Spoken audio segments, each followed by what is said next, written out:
बच्चों, कैसा आप सब। तो पिछली क्लास में हमने चालू किया था force and loss of motion, यानी बल एवं गति के कायदे। तो उसमें हमने पढ़ा था बल क्या है, समान बल क्या है, असमान बल क्या है। इस प्रकार हमने बल के प्रकार पढ़े थे। तो आज हम आगे बढ़ते हुए गति के कायदों पे चलते हैं। तो सबसे पहले गति का पहला कायदा। तो गति का पहला कायदा पढ़ने से पहले हमें एक नया चीज सीखना है, इनर्शिया यानी जड़ता। आपने देखा होगा कभी आप बस या ऑटो में बैठते हो और ऑटो वाला या बस वाला अचानक से ब्रेक लगाता है, तो आप बस तो रुक जाती है पर आप नहीं रुकते, आप आगे बढ़ जाते हो थोड़ा सा और फिर रुकते हो। ऐसा क्यों होता है? कभी आपने सोचा है कि ऐसा क्यों होता है? तो उसी को हम कहते हैं इनर्शिया या जड़ता। तो देखते हैं क्या होता है। The tendency of objects to remain in the state of rest और to keep moving uniformly is called inertia. यानी किसी वस्तु का उसके अगर वो चल नहीं रहा है तो ऐसे ही रेस्ट पे रह जाना या फिर समान गति से बढ़ते ही रहना, इसको हम क्या कहते हैं? इनर्शिया।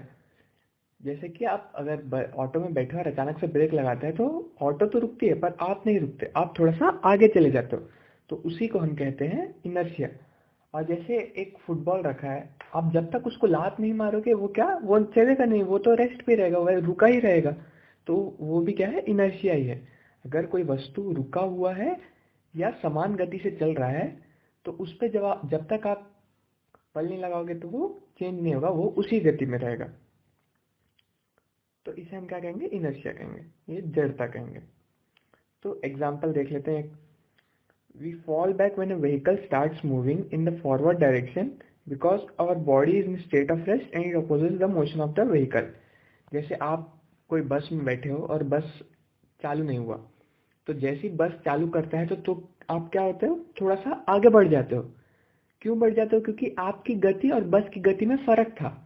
तो जब अचानक से बस की गति बदली तो आप क्या हुए? आप रेस्ट में रह गए, आप हिले नहीं और अचानक से आगे बढ़ गए। तो उसको हम क्या कहेंगे? इनर्शिया का, जड़ता का एक उदाहरण कहेंगे। जैसे यहाँ देखिए, ये लीड जो है खड़ी है और ये अचानक से आगे बढ़ गया तो ये क्या हो गई? पीछे की ओर चले गई। तो ऐसे आपने देखा होगा ना बस में या फिर ऑटो में या कार में। तो इसको हम क्या कहते हैं? इनर्शिया, जड़ता। ठीक बच्चों, तो इस पे ही गति का पहला कायदा निर्धारित है। तो फर्स्ट लॉ ऑफ मोशन यानी गति का प्रथम कायदा। तो क्या कहता है first law of motion? Whether an object is moving uniformly on a straight path or is at rest, its state would not change until and unless an external force is applied to it. Hence we can say that the objects opposes a change in their state of motion or rest.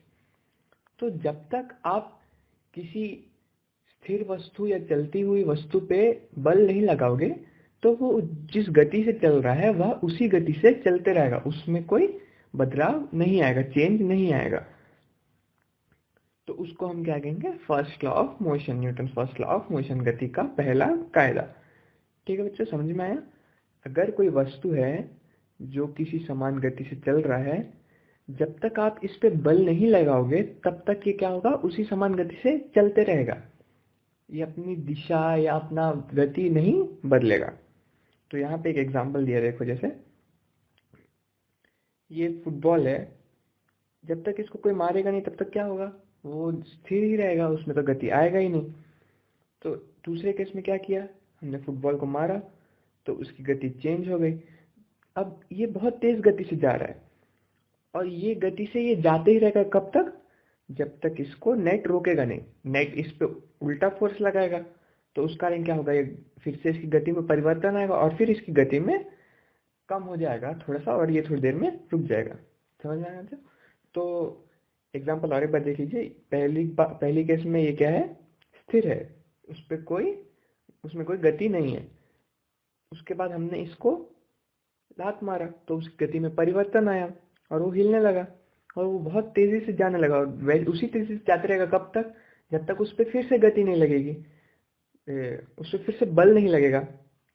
तो ये net जो है, जब ये net से फिर टकराएगा तो फिर उस पर क्या होगा? उल्टी गति से इसकी गति कम हो जाएगी उधर, क्योंकि इसके ऊपर बल लग रहा है। सिर्फ नेट से ही नहीं, अगर किसी और ने इसको उल्टी दिशा में मारा तो भी इसकी गति क्या होगी? कम हो जाएगी। पर जब तक कोई बल नहीं लगेगा तब तक इसकी गति में परिवर्तन नहीं आएगा। ठीक है बच्चों, तो ये था फर्स्ट लॉ ऑफ मोशन, गति का पहला कायदा। आगे बढ़ते हैं। अब आया सेकंड लॉ ऑफ मोशन, गति का दूसरा कायदा। गति के दूसरे कायदे को पढ़ने से पहले भी हमें एक और नया टर्म पढ़ना है जिसको हम बोलते हैं momentum. The impact produced by a moving object depends upon its mass and velocity. अगर किसी वस्तु में कुछ बदलाव है, कुछ हो रहा है बदलाव, तो वो उसके मास या फिर उसके गति के कारण होगा। जैसे small bullet fired at high velocity can kill a person. एक छोटा सा बुलेट को आप बहुत तेजी से मारोगे, उस छोटे से बुलेट का वेग ज्यादा नहीं होगा, भार ज्यादा तो नहीं थोड़ी होगा, बहुत छोटा सा है वो तो, पर फिर भी उसको जब आप बहुत तेजी से गन से छोड़ते हो तो क्या होता है, एक आदमी को वो मार भी सकता है, उसमें इतना वेलोसिटी गति आ जाता है। तो कोई भी चीज उसके भार और गति पे निर्भर करता है।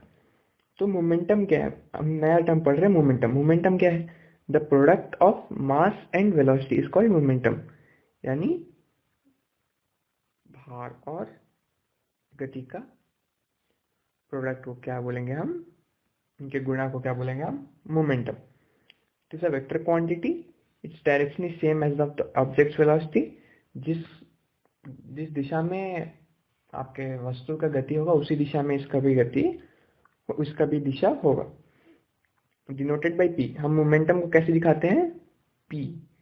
आपको कहीं पे पी दिखे तो आप समझ जाना कि वो क्या है, मोमेंटम, संवेग। एसआई यूनिट केजी मीटर पर सेकेंड। हमको तो निकालना आता है एसआई यूनिट। हमारे पास क्या हो गया, P equal to M into V. तो भार का हमारे पास क्या है, जो है यूनिट केजी, और वेग का मीटर पर सेकेंड। तो क्या हो गया, केजी मीटर पर सेकेंड, वही लिखा है यहाँ पे, केजी मीटर पर सेकेंड। ठीक है बच्चों, तो आप समझ आ गया किसी भी वस्तु किस पे आधारित निर्भर करता है, हमेशा उसके भार और वेग पे, और उन दोनों के गुणा को हम क्या बोलते हैं, मोमेंटम, यानी संवेग। तो हमारा जो गति का दूसरा कायदा है वो इसी पे निर्भर है। तो according to the second law of motion, the rate of change of momentum of object is directly proportional to the applied unbalanced force on the object in the direction of। तो गति का दूसरा कायदा क्या कहता है कि the rate of change of momentum, यानी गति के परिवर्तन का जो दर है किसी वस्तु का of an object is directly proportional। वो क्या है, डायरेक्टली प्रोपोर्शनल है to the applied unbalanced force, यानी जो असंतुलित बल उस पे लगा है उसके प्रोपोर्शनल है, और उसकी दिशा क्या है, बल की दिशा ही उसकी दिशा है। तो इसको समझने के लिए हम क्या करते हैं, एक एग्जांपल देखते हैं। आपने क्रिकेट देखा होगा, आप देखे हो कभी, जो अगर कोई बैट्समैन कभी बॉल ऊंचा मारता है और कोई कैच पकड़ने जाता है तो वो बॉल पकड़ के रुक नहीं जाता, उसको थोड़ा सा पीछे खींचता है। क्यों, क्योंकि बॉल तुरंत रुकता नहीं, उसकी गति बहुत ज्यादा रहती है, तो उस कारण लगने का चांस ज्यादा रहता है। तो जैसे ही आप उसको पीछे खींचोगे तो क्या होगी, उसकी गति भी कम होगी साथ में, और आपको लगेगा भी नहीं, आपको कम लगेगा। तो जैसे यहाँ देखिए, ये बॉल आ रही है ऐसे बहुत तेज, तो ये यहाँ इन्होंने पकड़ के रोका नहीं, इसको खींच के नीचे ले गए ताकि इसकी गति में परिवर्तन है कम हो और इनको चोट ना लगे। यानी वहां पे गेंद है जो वो किस पर निर्भर था, उसके भार और गति पे। तो ज्यादा गति से आ रहा था तो क्या किया, जो फील्डर था उसने कैच पकड़ने के लिए उसने उसको पीछे खींचा ताकि उसकी गति में कम हो और वो आसानी से पकड़ ली। तो ये इस प्रकार हम समझ सकते हैं कि गति का दूसरा कायदा क्या कहता है। जैसे हमने बुलेट का एग्जांपल दिया था, वो छोटा सा ही होता है पर उसको हम इतनी गति से छोड़ते हैं कि वो बहुत जोर से लगता है और इंसान मर भी सकता है। तो उसी प्रकार उतनी गति से तो नहीं आती बॉल, पर उस गति को कम करने के लिए हम क्या कर सकते हैं कि हाथ को पीछे करके हम बॉल को रोक सकते हैं। ठीक बच्चों, तो ये तो डेफिनेशन। तो अब देखते हैं कि मैथमेटिकली हम गति के दूसरे कायदे को कैसे बता सकते हैं। यानी गणित की भाषा में हम कैसे लिख सकते हैं गति को? तो हमने पढ़ा था चेंज इन मोमेंटम यानी P2 माइनस P1। तो हमने डेफिनेशन में क्या पढ़ा था? जो गति के परिवर्तन का दर है वो बल के प्रोपोर्शनल है। तो उस प्रकार से हम क्या, तो चेंज इन मोमेंटम यानी गति की दर में परिवर्तन, तो इसको हम कहेंगे P2 माइनस P1। यानी कोई वस्तु है यहाँ 1 पोजीशन पे या 2 पोजीशन पे, तो इसकी जो इनिशियल वेलोसिटी यानी प्रारंभिक वेग थी वो क्या है, u हमें पता है, हमेशा लेते हैं, और उसकी अंतिम वेग क्या होगी v, और उसकी एक्सेलरेशन क्या होगी यानी प्रवेग v minus U by T. तो हमें पता है मोमेंटम क्या है mv, तो फाइनल के लिए mv होगा, और फाइनल यानी अंतिम, और प्रारंभिक क्या होगा mu, क्योंकि तब गति क्या था u। तो इसके दर कितनी होगी mv माइनस mu, मतलब m into we minus you. तो रेट ऑफ चेंज मतलब गति के परिवर्तन का दर कितना होगा m into we minus you. तो वो किसके प्रोपोर्शनल था? बल के। तो force is proportional to m into we minus U by T. तो force equal to k into m into we minus U by T. तो फोर्स क्या हो गया k इंटू एम। और अगर हम 1 यूनिट ऑफ फोर्स लें तो k को 1 मान ले तो क्या हो जाएगा एम ए। ठीक बच्चे, ये तो बस दिखाना था, और अब एक बार फिर देखते हैं।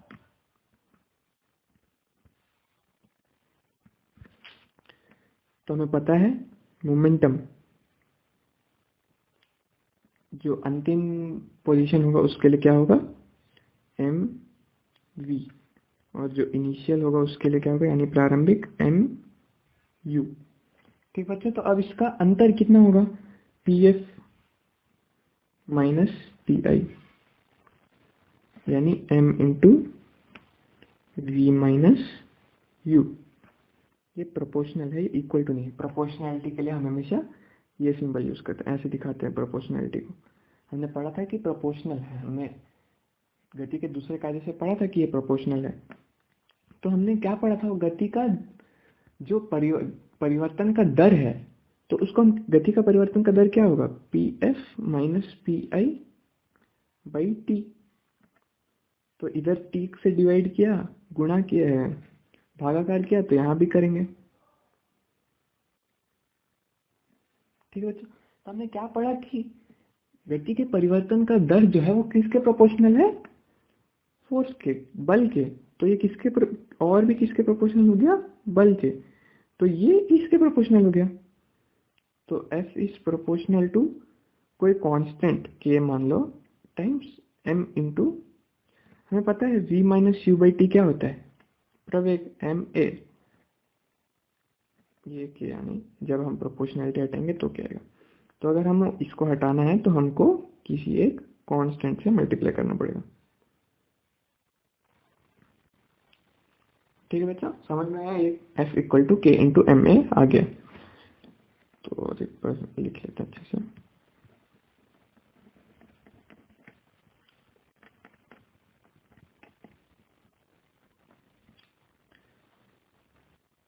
तो हमारे पास था P F minus P I by T, ये किसके प्रोपोर्शनल है